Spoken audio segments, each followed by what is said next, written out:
Hazır ma ko'rinishni, qaytadan yaqin ko'rinishni bir qitim olamiz. Bayan qaylanglar.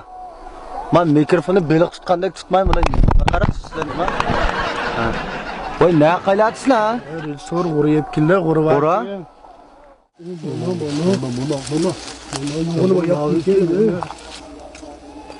Hoy, hoy. Nima bo'ldi? Ya biz shu birata g'uriyaylar deb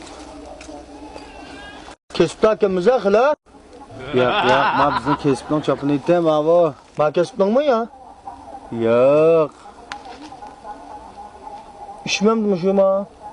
Hay aka, bu hech qanday ish yo'q. Men quruq bizman, boshqa suratga aqli kelgan, men ishqidal yebdi orda. Bunchilar chopan tiktizib ketmasakmi bo'ldi-ku, bu tayinliq jimbo.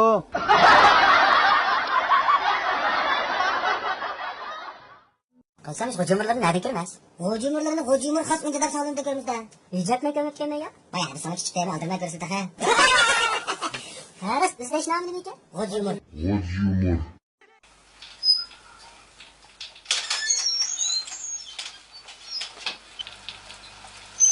Ama satıdığan çapalım ha. Yakın yolda ötkelik azıgan çapalım. Çapan onşadığan dükkan bu şu mu ha? Uşa şu. Çapan bakta onşadığan. Ha, kelsen onşadığın. Ölçü olam la. Ha, ölçü aslan.